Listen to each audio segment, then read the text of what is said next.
Hi friend, good evening all. তোমরা ভালো আছো? আমি ভালো আছি।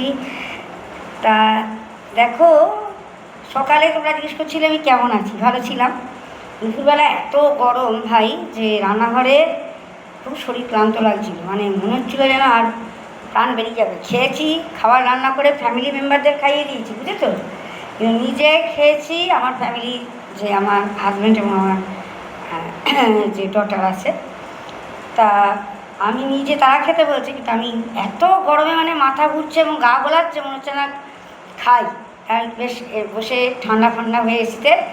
তারপরে তখন বেলা 4:30 5:30 বাজে। তবে ধরো সারাদিন আমি কাজে ব্যস্ত থাকি। আর তোমরা জানো আমি গান রেকর্ড করি রাতে। তা ঘরে আমার যে ঘর, সে ঘরটায় একটা অফিস চলে, ওখানে তো গান গাইলে তার অফিসের ডিস্টার্ব। আর যে ঘরটা আছে ওটা একই গরমে ঢোকা যাবে না ভাই, বুঝেছো, এত আগুন।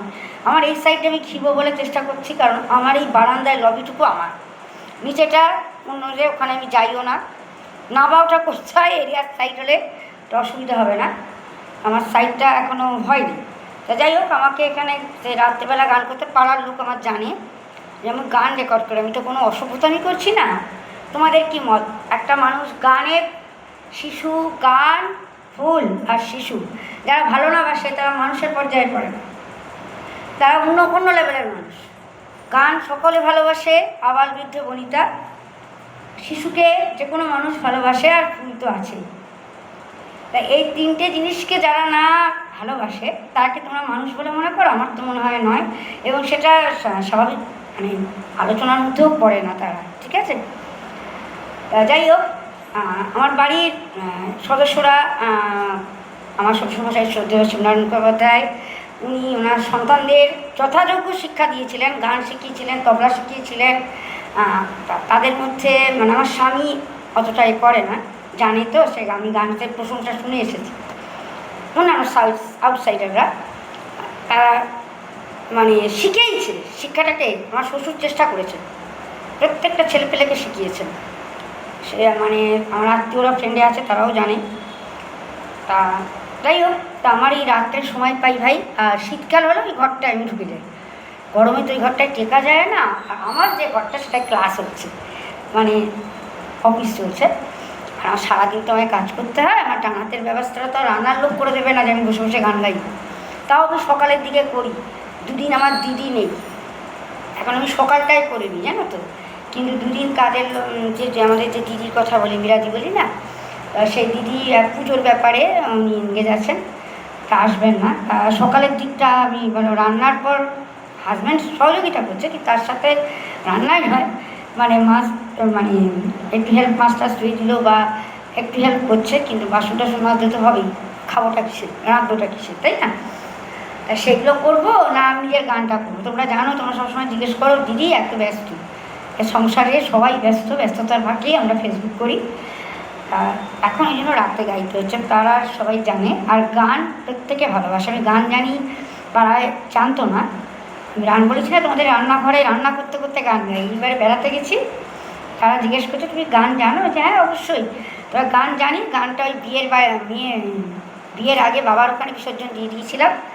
আবার এতদিন পর মেয়েকে বড় করে এখন আমার শ্বশুর ভালোবাসতেন, আমি সব কিছু করি, গান গাই বা পরীক্ষা দিই। পরীক্ষা কী বলবো, আমি অ্যাটেন্ড দিই সার্ভিস পরীক্ষায়। উনি খুব উৎসাহী ছিলেন, তার জন্য উনি খেটেও দিতেন। কিন্তু আমার তো একার মত নয়, আমি তো একজনের সঙ্গে ইন্টার রিলেটেড, সবাই যেটা হয় আর। যাই হোক, সেই জন্য উনি চাপ দিতে পারি, উনি ভালোবাসতেন। যাই হোক, আমার স্বামীও অমত নয়, কিন্তু পরিবেশে থাকতে হয় ভাই। তা আমি গান গাইবো, আটকাতে পারবে না, কারণ আমি ঘরের ভেতরে গাইতে পারছি না গরমে।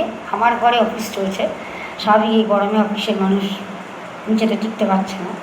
আমি তার অফিসটাও ক্ষতি করবো না।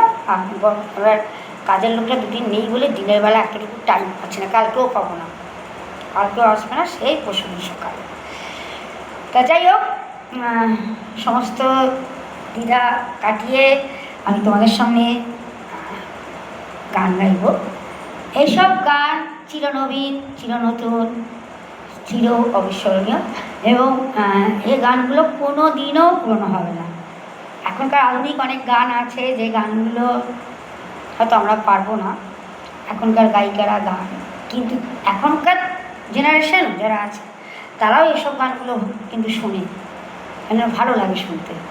তা যাই হোক, চেষ্টাই, অতটা তাদের মতো করে গাইতে পারবো না। এনারা যাদের নাম করে ওনারা তো মানে সিনেমায় লিপ দিয়েছেন, আসল গায়ক যারা। তা যাই হোক, চেষ্টা করছি, গানটা চর্চা করে আমি তোমাদের কাছে তুলে ধরছি, তোমরা শোনো।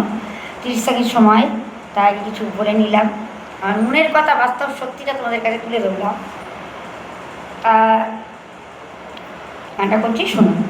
উত্তম কুমার আর তরুণ কুমার দু ভাই, ওদের বহু সিনেমা আমরা দেখেছি, তাই না?